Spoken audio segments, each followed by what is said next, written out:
圍爐問如果。美國南加州大學高級歷史學人李家豪，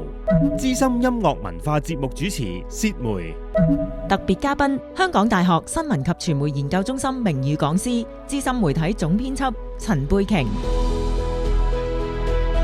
圍爐問如果，問出歷史另一個可能。即係好 AI 咁交出嚟，佢唔會滲少少自己整翻差少少嘢咁樣冇嘅。因為我就啱想就接翻你呢個問題啦，就話咁究竟係咪學生真係咁用 AI 用電腦咁即係咁純情咁叻嘅咧？係咪咁多咧？係啦，咁我自己接觸個學生咧，就譬如啱又係呢一啱啱完咗個課程嗰啲學生咧，咁有幾位係嚟自歐洲嘅。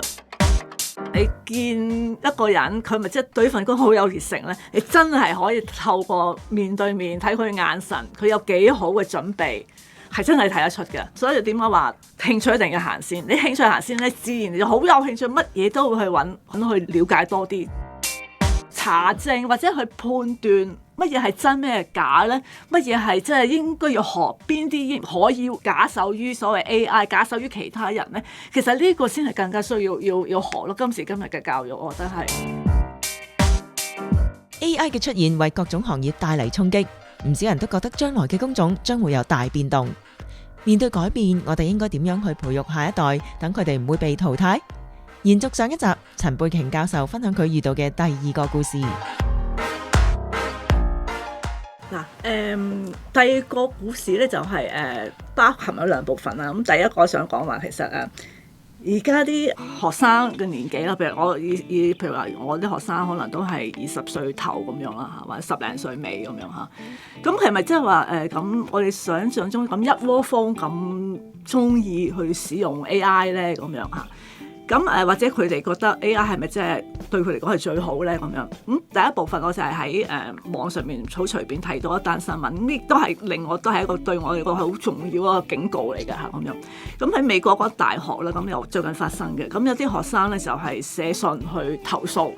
佢話我老師咧喺一啲對學生嘅評價啊、評語啊，或者係上堂一啲嘅 notes 一啲嘅筆記入邊咧，個學生竟然發現咧，個老師係用全部嗰啲 notes 係全部係 AI 嚟嘅喎，咁樣，咁佢哋咧就覺得冇搞錯咁樣嚇，唔公平，佢唔覺得唔係唔公平，佢淨係覺得話唔得咁樣，我係想嚟聽老師嘅課啫，我唔係想聽佢用喺 AI。咁呢個係真學生 AI generate，因為我聽嗰種係第二種，係都係單新聞。不過佢話：咦，點解我哋唔用得，你又用得？佢都有提過呢一部分嘅。咁但係佢竟然佢又話學校一定要快啲要去俾翻啲學費我哋。因為我呢個一堂咧係講唔抵啊，係咯唔抵，因為我係想嚟睇呢個老師你點樣備課，點樣你將你例如佢嘅經驗啊能夠去融合翻喺一啲嘅教材入邊噶嘛，你唔係將喺電腦上面有嘅一啲嘅用 AI 去 generate 嘅一啲筆記去打個PowerPoint 出嚟俾我睇咁樣，好似黃子華咁回水啊，要回水咁樣，咁佢又覺得就好啦。咁所以呢樣都令我當然作為一個老師，我都要警戒我自己啦，真係唔好用咁多咁嘅嘢，因為呢啲同學其實係會分得出嘅嚇，咁樣嚇，係一定會知嘅咁樣，所以我哋要好小心啦。但我咁講，一個教授係低手啫，應該係嘛？即係咁我唔知啦。今年2月，美國東北大學商學院4年級學生 Ella Stapleton 發現，佢嘅教授俾嘅功課筆記當中，似乎直接引用咗 ChatGPT 嘅對話內容。根據紐約時報報導，筆記入邊有一句寫住 Expand on all areas, be more detailed and specific。後面仲附上咗典型 AI 生成文字嘅描述同埋項目符號。而呢一位教授嘅其他課堂教材仲包括咗扭曲咗嘅圖像、串錯咗嘅文字，同埋一啲明顯係 AI 生成嘅提示語，呢啲都係使用 AI 嘅明顯跡象。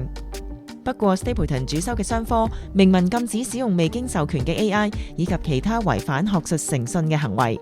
因此佢就對教授提出正式投訴。呢個並唔係 AI 第一次喺教育體系中引起爭議。今年1月嘅報告顯示，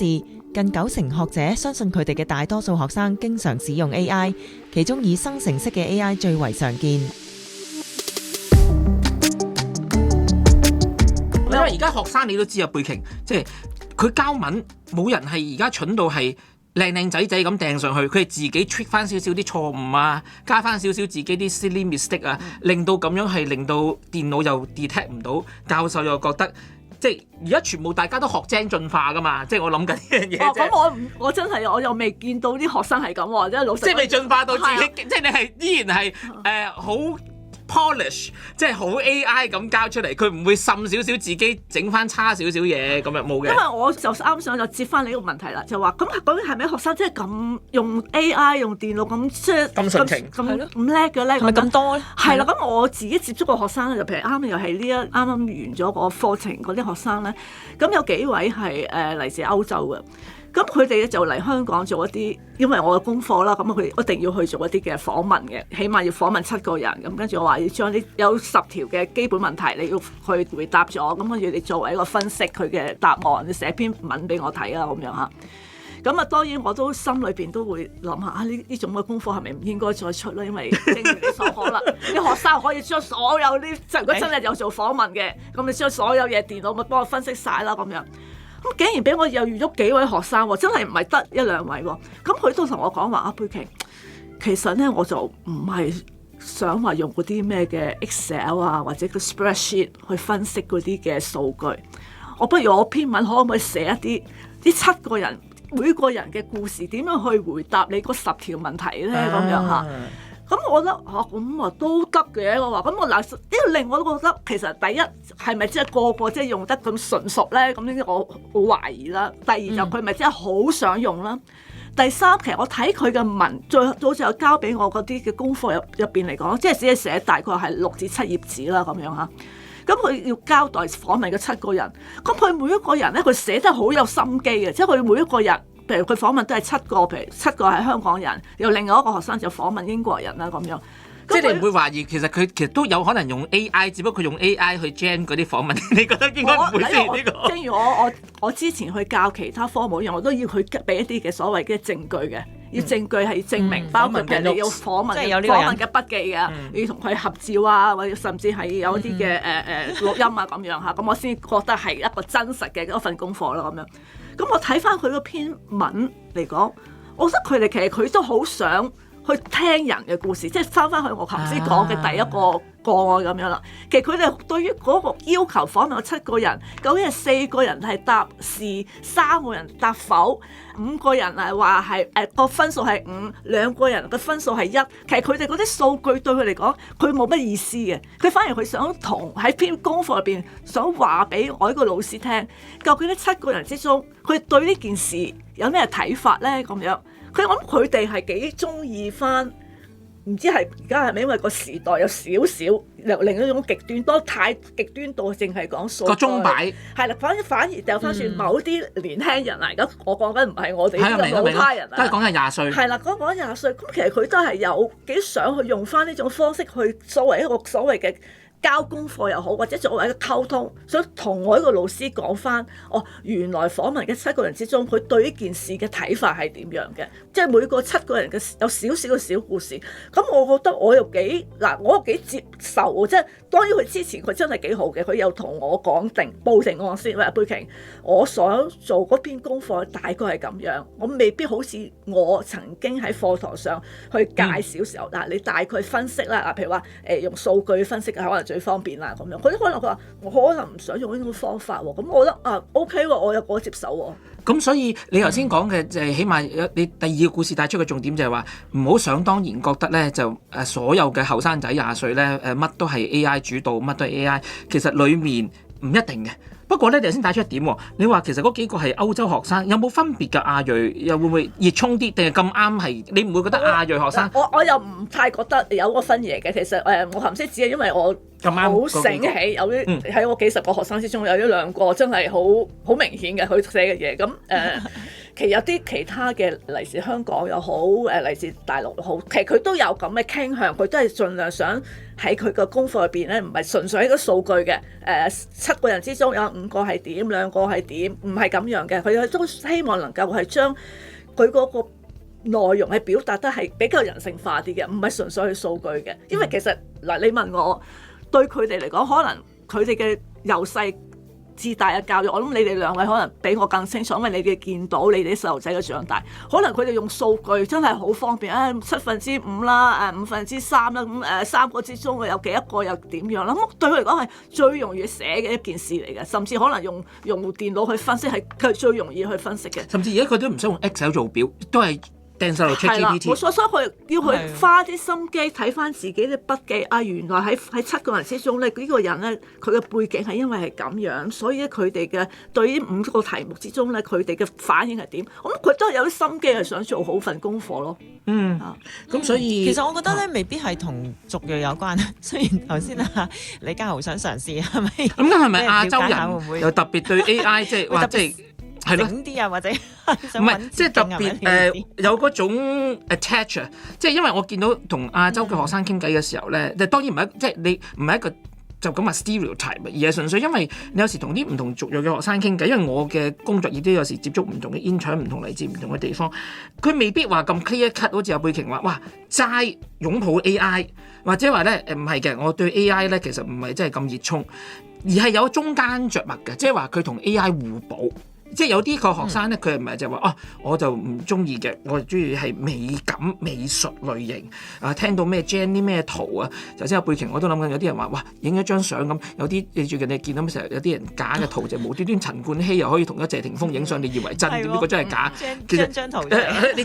而家就整一張柏芝同王菲一齊影一張假㗎嘛，啲圖好難，即係我呢個而家呢個世代太即係假假真真。不過有啲人覺得我係同 AI 互補，即係話咧我揀科翻嗰個主題就我揀啲咩科，頭先貝瓊就好用兩個古仔去答我話，究竟學生去思考啲乜嘢？咁亞裔學生我見到好多咧，佢係思考緊，佢唔係話全 AI 擁抱 AI 話事 AI 大晒，或者我乜都用 AI 去主導我嘅揀科，或者話我就唔中意 AI，我中意係音樂，我中意一啲咧係 AI 係唔會點取代到，佢要係講美感，美感咧就太人工就唔好嘅。而係佢係用同 AI 互補，舉個例，AI 政治學咁，即係或者用 AI 去 governance，AI governance 或者 AI 嘅情緒倫理學咁得唔得咧？或者佢係中意係創新敘事嘅，但係佢係要擁抱埋 AI as part of 嗰個 narration。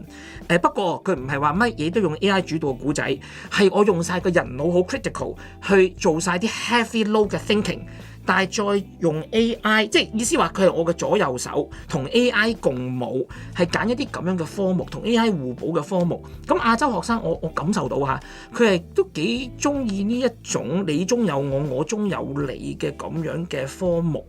冇話啱唔啱啊？有種咁樣嘅味道咯。但係阿薛梅影走一走我就話：咦，你係驚我覺得，咦，我畫晒十字界豆腐咁嗱，亞洲人就咁，歐洲人就咁，就係唔係啦？我做 tolerance education 呢個好 conscious。不過我意思話有一種咁樣嘅觀察啦，即係同 AI 互補。你咧嗱，你未揀啦，你點揀科？你自己揀嘅科，你係會揀一個同 AI 互補嘅科，定係點咧？定係一個你會揀咩科？簡單嚟講，圍爐問如果。www.whatif2046.com whatif2046.com。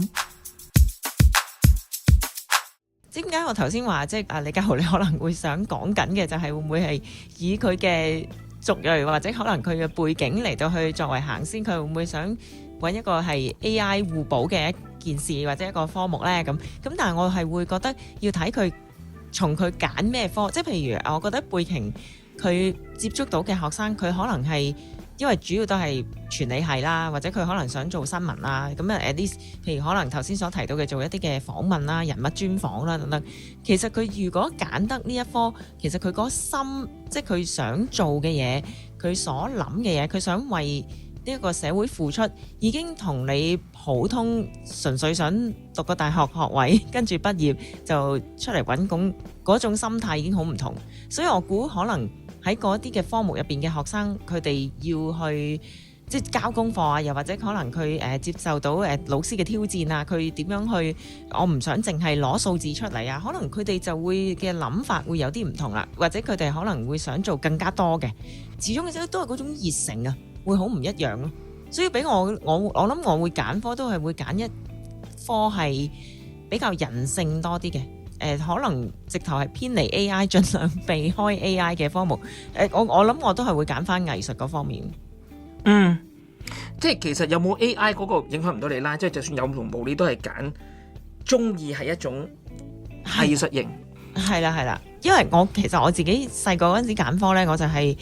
我先入engineering，我先入工程系噶嘛。咁跟住之後，我就先至發覺，哎呀，原來我自己真係 picture 唔到，即係我唔可以諗到我將來坐喺個 lab 嗰度，然之後係咁做實驗，然之後要寫 report，然之後就報告翻俾公司，跟住之後即係我想像唔到我打後畢業之後嗰10幾年都係做緊呢樣嘢，跟住我就話啊唔好啦，我都係讀我中意嘅音樂啦，咁雖然我嗰陣時我係有少少後悔，點解我唔早啲讀音樂呢？咁而今時今日我覺得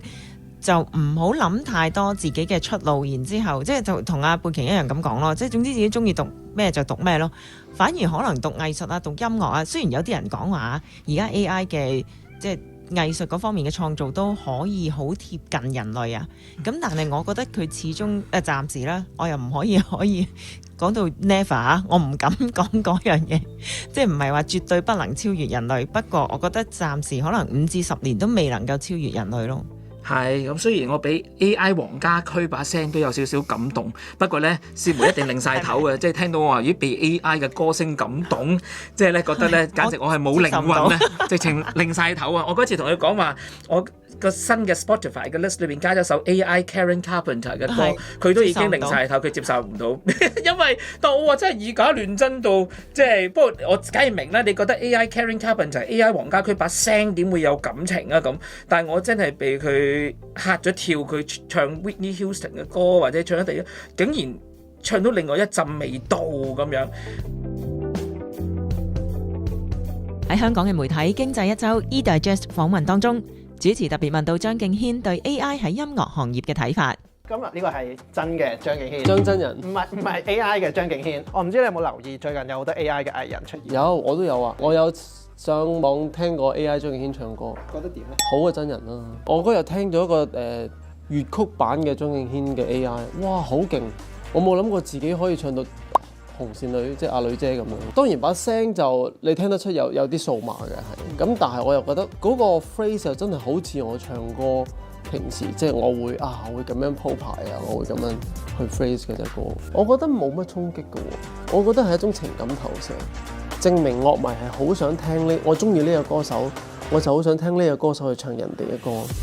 咁但係有時我哋做歌手就係咁咯，即係我對嗰首歌冇乜感覺喎，或者係我淨係中意唱我自己嘅作品喎咁。所以有一啲你好想聽呢個人翻唱嘅作品，佢呢一世都唔會，可能都唔會翻唱。咁但係 AI 嘅出現就令到有一種情感投射咯。譬如話我有聽過有 AI 嘅家駒唱 Dear Jane 嘅歌啊，唱近代啲嘅歌，有邊個唔想聽到黃家駒或者 Beyond 用佢哋嘅樂隊嘅形式去演繹呢一代嘅歌啊咁？所以其實有時係一種好好嘅情感投射，我覺得係 positive 嘅。呢個就另一個領域啦。咁但係貝瓊，你揀咩科？如果9月入學，係咪都係揀翻地理？如果俾你有得揀，真係有得揀。如果即係用翻我當年嗰個心態啦嚇，如果搬上去30幾年之後嘅今日，咁當然我都係會用翻我嘅興趣去揀科嘅，係啊，即係我都係會。如果我今時今日嘅興趣用繼續都係好似當年咁樣係地理嘅話，咁我都係會讀翻地理嘅，其實係嚇，因為我真係用翻好似其實阿薛梅嗰啲經驗都係一樣好啱嘅，就係話你個興趣係即係點解行先嘅啫？你冇興趣做任何嘢都係。但係如果我興趣係翻譯，咁好大鑊喎！如果4年前我嘅興趣係翻譯，咁我今年咪好大鑊？咩個問題就係你咩為之係大件事啦嚇？究竟你覺得係？如果我都係中意翻譯，其實同而家啲人去選擇做新聞一樣，好多人都會潑冷水話：哇，唔係咁啱喎，唔係咁好喎，冇乜前景。咁問題就係好似我所講，你點樣去揀到一個位係你覺得仲有作用咧？咁樣即係我又唔會覺得係有一啲行業係100%。嗱，譬如你有個細侄同你講，我入翻譯啦咁，你係唔會閘住佢嘅。咁你如果讀翻譯，咁其實你係去讀翻譯啫。咁你將來係咪做翻譯咧？嚇，你讀翻譯，梗係你本身一定係有你嘅興趣啦。可能你係對古典文學又好，乜都好，或者係對嗰種即時翻譯嗰種一個挑戰感，你覺得對你嚟講好有成功感嘅話，咁我覺得你咪去自己去鑽研落去咯。咁因為你去讀啫嘛，即係等於我頭先嘅師妹都有同樣意見噶嘛。你去讀一樣嘢嘅時候，係你要全身投入落去，你覺得真係揾到個趣味，你揾到一個嘅滿足感噶嘛？其實係唔係呢個就真嘅，呢個就真嘅。不過講緊係如果嗰個學生喺加拿大最興嘅係要同政府借錢借幾廿萬去讀嘅時候，即係嗰個諗法唔係一樣啫。我諗緊即係如果即係諗緊嗰個時候係咪有啲唔同咧？咁不過咁而家讀翻譯亦都唔係咁話以前嘅翻譯，咁亦都係有同 AI 共舞嘅翻譯，即係個課程都會有更新啊！即係唔係話如果唔係就已經執晒啦啲翻譯係咁，都未係嘅時候就好明顯，其實佢哋都會有一種與時並進。啊，真係有趣啦！我相信呢個節目就唔會俾到一定係話個 clear cut 嘅答案，但係你聽完咧係一定 generate 到一啲你諗法係點樣幫到你思考。即係或者我都舉個例，我係歷史本科嘅 graduate school 都係歷史嘅，咁但係當時咧我亦都真係冇諗得咁仔細話將來係點樣。雖然奇怪地，就大家一早講咗㗎啦，即係喺嗰啲 stat 出嚟又好，或者喺個 graduate school， 即係10個有9個都話俾你聽，即係你唔好預咗係做翻 history 呢行先，因為啲工係少到不得了，係咪？咁啊，甚至乎以前讀歷史叻過我嗰啲，其實好多都已經唔係做緊歷史，但係有時真係要有少少嘅即係感恩或者係個命運嘅安排。咁我一路以嚟都係同歷史有關嘅嘢。我 even 喺多倫多幾年做嘅都係同歷史。咁啱 cover 嗰幾單大嘅新聞，人頭稅嗰個平反啊，南京嘅慰安婦嚟做國會聽證，唔知深刻我行就係有一啲歷史 beat 嘅其實。咁我到今日都仲係做緊歷史啊，但係呢個係唔會估到，我亦都冇諗呢個係行嘅時候，好似你咁講一路行係咁嘅啫，就因為你中意嗰樣嘢。咁你中意嗰樣嘢，你見工嘅時候又咁有熱情，其實即係你 in 唔少人啦，背景一樣，嗰個人好有熱情，你就自然覺得佢唔係好介意 OT 嘛，因為佢人就瞓晒身落去啊嘛。係啊，即係嗰講多少少嘅，就以前我見嘅後生又好，唔後生又好啊，佢嚟見工。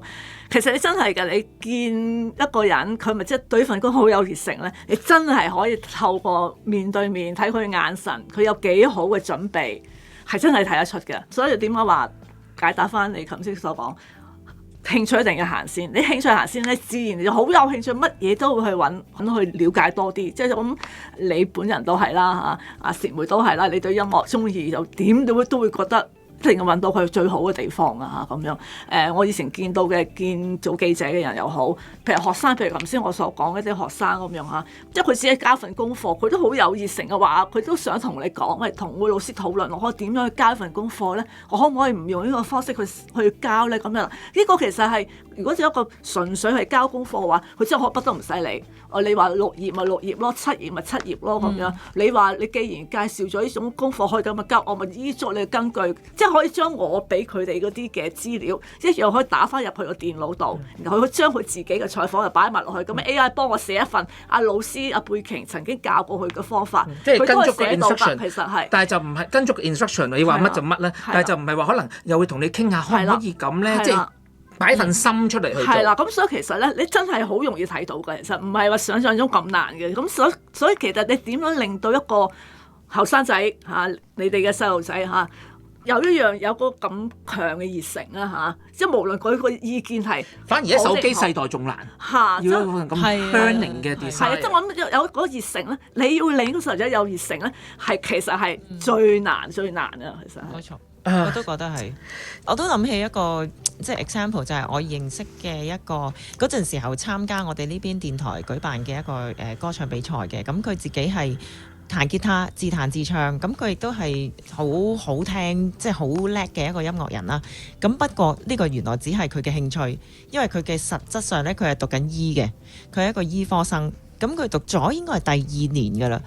跟住佢就嗰陣時候亦都兼職去補習啦，幫啲第12班啊，同埋幫啲大學生去補習。跟住後來呢，佢就決定唔讀醫啦。咁佢當初呢都好大掙扎，因為佢自己本身個女朋友呢係讀藥劑嘅。咁兩邊屋企呢都覺得，咁你個女朋友讀藥劑，咁你梗係應該要至少做個醫生啦，先至配得起你嘅另一半啊嘛。咁後來呢，佢就真係佢覺得自己真係唔係真係咁中意做醫生，雖然佢係讀到，但係佢決定咗都係唔讀啦。就係因為佢自己其實好中意去接觸人啊。佢後來佢就真係周圍四出去表演啦，唱歌啦，做 MC 啦。佢好似考埋過呢邊嘅結婚嗰啲叫做見證人啊，即係呢邊要考個牌嚟到去見證人哋嘅婚禮，證婚去簽字，係啦，證婚人嘅。咁然之後咧，佢就考埋嗰個牌，所以佢咧而家佢其實都做得好成功。佢可以一腳踢，因為佢除咗唱歌之外咧，佢仲識得打碟啦，識得做 MC 啦，中文又得啦，英文又得啦。然之後再考埋個證婚牌，所以好多咧婚禮咧，佢接到手都軟啦。因為佢可以一腳踢包晒所有嘅工作。咁啊，暫時應該未有新人會揾 AI。去證婚嘅應該暫時，哇驚法律上冇效，唔係就算有效你都唔係好想咯，可能係咪？都唔係咯，冇感情啊嘛，但真係咁，所以佢而家就真係冇讀醫，然之後行咗呢一個方向咯，叫做好似 showbiz 嗰方面嘅方向咯。而我見到佢係做得好成功，亦都好開心。佢同佢女朋友仲間唔中咧可以 take 一個都幾長嘅 break 啊，可能係2個月，跟住之後去啲南美嘅地方周圍遊蕩，即係旅居咁樣2個月，跟住翻嚟先至再繼續做嘢咯。冇諗過咧，即係呢個當然唔係你原意係咁答啦，但係冇諗過呢個即係我哋成日睇以前一個 Hugh Grant 嗰套戲 Four Weddings and a Funeral， 冇諗過婚禮同葬禮你答咗，可能即係你唔會想用 AI 幫你取代喎，即係剪頭髮我都仲諗緊會唔會啊，因為有啲人咧速剪又得，即係好多人都話你都未必肯俾個頭咧 AI 你都驚咩？但係嗰個都好難講嚇，即係如果你冇乜頭髮嘅可能冇乜所謂，但係原來你講緊話，咦唔係喎 Wedding 同 Funeral 你點樣？人生大事，你未必肯俾 AI 同你做司儀，俾 AI 同你證婚，俾 AI 同你去參與咁多，可能呢個都係一條出路啊！即係原來所有同 wedding 同 funeral 有關嘅都可能係咁樣摸下，即係如果你好功利啊，即係呢個 AI Brazilian 嗰個可能係一個答案，我試會無啦啦俾你撞咗一個答案出嚟。係咪咁咧？其實都係同人有關咯，即係我覺得都係同人之間相處同嗰種關係有關嘅工作。我覺得 AI 暫時都係取替唔到。係啊，不過咧我哋有一個總結咧，就係陳佩瓊今日分享嘅時候咧，我覺得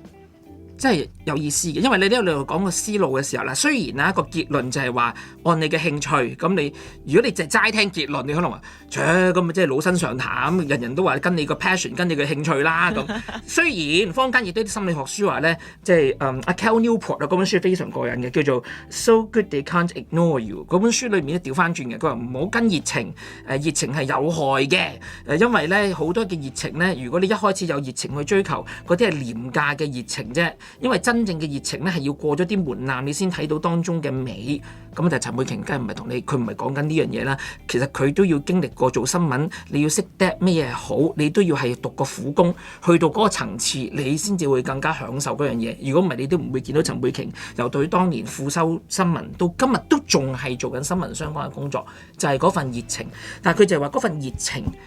始終。嗰份興趣、嗰份 curiosity、嗰份好奇心係不可或缺嘅。嗱，雖然如果你齋聽結論就老生常談嘛，但係唔係，係經歷過頭先重重嘅 challenge 嘅時候，你係睇到嘅思路點解係得出呢個結論呢？包括佢自己請人嘅時候，如果嗰個人係咁有好奇心、咁有去精專嘅時候，佢都會係摸到條血路嘅。即係正如頭先講話嘅翻譯一樣，其實。會唔會你係有興趣翻譯？你覺得 AI 係一個浪頭埋嚟嘅時候，其實亦都有 AI 文化嘅翻譯學，即係你係善用 AI 翻譯之餘，但係你嗰種文化因素，即係等於個睇眉頭眼額一樣，嗰啲嘅多元文化，其實你要靠翻人嘅有啲位，係咪可以咁樣共舞，而唔係話咁我唔讀翻譯啦咁，即係調翻轉啊！反而你真係咁有興趣翻譯嘅時候，都會唔會摸到條血路呢？即係等於我仲有興趣歷史嘅時候，我以前係做最老派嗰種歷史添啦，但係我而家係走咗做 digital humanities。咁呢個我唔會係喺20年前我知道會走咗做 digital humanities 嘅，都係唔會噶嘛。但係你有興趣嘅人，你就會摸到條路出嚟。所以個結論可能你覺得係有啲老生常談，但係唔係喎。其實佢背後原來睇到就係有佢個道理喺度喎。2023年 CNBC 訪問中 Elon Musk 馬斯克被問到面對 AI 出現之後嘅世界，到底點樣可以俾建議自己嘅仔女呢？ That is a tough question to answer. If we do get to the sort of like magic genie situation where you can ask the AI for anything, let's say it's a benign scenario. How do we actually find fulfillment? How do we find meaning in life if the AI could do your job better than you can?I mean, if I think about it too hard, it frankly can be dispiriting and demotivating. 馬斯克話呢一個問題真係好難回答。如果 AI 可以將你嘅工作做得更好嘅時候，我哋點樣先至可以真正揾到成就感？應該點樣去發現生活嘅意義？如果 AI 可以做到任何事，下個世代應該點樣喺身處嘅世界入邊發掘價值？ I would just say, to sort of follow their heart in terms of what they find interesting to do or fulfilling to do. Try to be as useful as possible to the rest of society. 馬斯克都係用咗一個老生常談嘅忠告，追隨自己嘅熱誠。當你揾到自己有興趣或者有成就嘅事嘅時候，就跟隨自己心之所向，而且盡量對社會同埋其他人有貢獻。咁啊，貝瓊，如果用一句要你今日總結俾學生，我最興嘅咯，你今日要帶走嘅嘢。雖然朱福強成日話乜都要帶走，唔使嘛咁，但係我中意啊，我中意，因為今日呢個題目係講教育。如果真係有一樣嘢帶走，你想我哋記住啲乜咧？其實我本來都想就話薛梅咁啲講樣嘢，我想發揮多啲嘅。講埋先，講埋先。既然咁樣，就作為一個回應，作為一個最後一句啦，就係其實薛梅講到一樣嘢就係話，即係個 critical thinking， 一個批判性啦嚇，批判能力。即係其實而家呢個世代先更加需要有批判性，即係話今時今日嘅教育，正如所講，即係咁多嘢滲咗入去啦。AI 即係由以前嘅有電腦，有好多嘅 Wikipedia 維基，到而家有 AI 咁樣嚇，有真嘅相、假嘅相、真嘅聲、假嘅聲嚇，真嘅黃家駒、假黃家駒。陳貝瓊喺我隔離㗎，唔係 AI 陳貝瓊啊！即係雖然咧，你呢個節目係冇畫面，你以為係真嘅呢個講緊先。咁點樣去查證或者去判斷乜嘢係真咩係假咧？乜嘢係即係應該要學邊啲可以假手於所謂 AI， 假手於其他人咧？其實呢個先係更加需要學咯。今時今日嘅教育，我覺得係。琴日薛梅嗰時我都不停喺度即係反覆去再喺腦裏邊諗下，其實而家我哋應該係教啲學生，喂，你老師講嘅嘢有邊啲係 AI train 出嚟㗎？有幾多係你老師親手喺個電腦？即係學生都會諗下老師嘅真假假係咪啊？你學生都諗緊老師係咪真假咯？咁其實我哋更加要去小心啲。譬如我作為老師都係要好小心，咪你要教學生嘅邊啲係喺 Wikipedia， 你哋自己去睇。其實我哋教書都係㗎，有啲嘢我話書你咪自己睇咯 ，Wikipedia 或者 Google 可以講到100個定義俾你聽。但係問題就我一個老師，我經歷過嘅事，我自己當時做記者、做總編輯時候，點樣去下一個嘅採編嘅決定嚇？點解邊啲新聞要做大？其實就係你要學呢樣嘢，即係從一個人嘅經驗去學咯。咁我都話其實好定唔好，啱定唔啱咧？其實我都同你一齊去討論，反而更加有興趣過你去喺 Google 去揾10個定義，究竟呢件事係乜嘢嚟㗎？咁樣，我覺得就係反而係學生又好，作為老師又好，更加需要喺而家呢個年代要有嘅一種諗法咯，就唔係再好即係硬橋硬馬話你要學習背好晒呢10個定義，真係有時候。做乜要背啫？喺Google都有啦，係咪先？即係頭先我哋喺咪後李家豪都講到，其實有啲好好嘅一啲軟件嚇，教你去文法上去幫你去潤色一篇文。咁既然你覺得你自己方面做得唔好，而事實上你嘅功課並非係文學嘅，並非係講緊一啲語言嘅，可能譬如以我哋嚟講係純粹一個時事報導嚟講，咁你咪去借用其他嘅一啲嘅軟件啊，或者一啲方法去寫好呢篇文字。但係你嘅努力應該係在於點去做好個訪問，將最重要嘅啲嘅所謂事實能夠去有系統地去寫出嚟。嗱，呢啲就係你嘅判斷啦。呢啲就係對我嚟講，可能我唔知係咪正如琴日薛梅你所講嘅一啲嘅批判能力。呢個就係你要自己坐低去判斷乜嘢我要學，乜嘢其實可以唔使其他，唔使花咁多努力啦。因為我覺得就而家今時今日，我覺得係學生又好，老師好，應該要面對嘅一個大問題咯。太好太好，係因為我個仔咪話咯，佢話其實係咪啲精力唔好擺喺 spelling test 度咧？其實我嗰啲精力既然係咪應該擺落去篇文嗰個角度嘅切入點，或者係 critical thinking，而唔係走去 spell test，或者好似貝瓊話有啲科唔係考嗰樣嘢，即係好似而家中學、小學通識都仲係執你啲 spelling 啊咁個扣分，而唔係執你個餡啊咁。不過咧，哇冇諗過貝瓊即係講到尾竟然仲係啖肉。你諗下臨尾呢個 point 就係話。我哋上堂嘅時候，喺大學嘅時候，其實真係嘅，唔係所有老師，即係老師，我相信你今日你聽緊，你應該都知道老師都有叻老師、好老師，即係有參差㗎啦。而唔係所有老師你乜嘢都係照單全收。有冇啲老師其實用咗 AI 或者點？而係你識唔識得分，同埋你去聽嘅時候，你個腦係咪自己都好 active？有冇諗緊老師講嘅嘢係咪啱定唔啱呢？你都 hit 中咗我內心一範，就係歷史就更加係啦。喺香港，如果你係一路喺傳統學習去學歷史嘅時候，其實教科書又好，讀歷史又好，全部都係俾我哋喺歷史前沿做研究，發現咗推翻嘅好多理論都係慢咗幾拍㗎。即係其實教科書教緊你嘅嘢，其實已經推翻咗好多。即係不過一路都仲咁教啫嘛，因為你要去改個 curriculum 都要時間噶嘛。但係前沿嘅歷史就經常係任何嘅好嘅歷史嘅教授都會同你講，佢而家教嘅嘢都係而家呢刻我哋嘅認定嗰個嘅結構嘅理論啫。但係轉頭2-3年後有新嘅理論就會推翻㗎啦嘛。即係就唔係話俾你聽一次世界大戰或者越戰嘅成因就係呢5項啊嘛。呢啲嘅5項嘅成因其實有多已經，你而家仲學緊嗰5項，其實已經打翻咗10世㗎啦。不過你仲係學緊，所以有時候好心痛㗎。見到咦，你花咁多時間就背咗呢啲唔拉更嘅嘢，同埋錯嘅嘢，因為已經推翻咗㗎啦。其實即係譬如慈禧咁啊，佢點解做呢樣嘢咁？你而家仲係學緊呢個 version， 其實而家前沿嘅歷史研究已經